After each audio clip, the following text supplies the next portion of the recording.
ఉద్యోగ భవిష్య నిధి సంస్థ చందాదారులకు శుభవార్త చెప్పింది.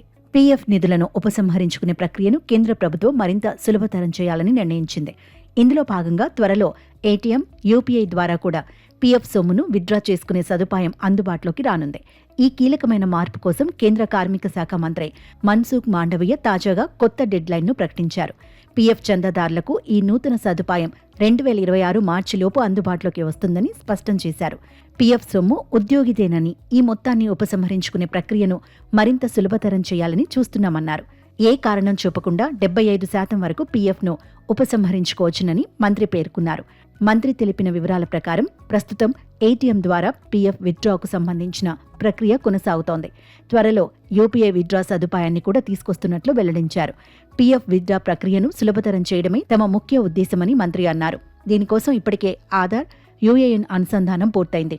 ఈ అనుసంధానం పూర్తయితే చందాదారులు తమ డెబిట్ కార్డు ఉపయోగించి దేశంలోని ఏ ఏటీఎంలోనైనా తమ పీఎఫ్ నిధులను ఉపసంహరించుకోవచ్చు.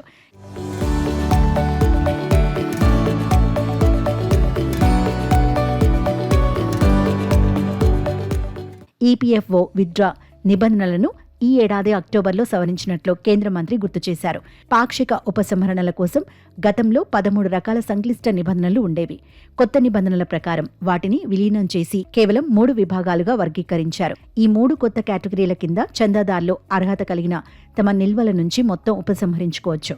అంటే కనీస నిల్వ 25% మినహా ఉద్యోగి, యజమాని వాటాతో కలిపి ఇది తీసుకోవచ్చు.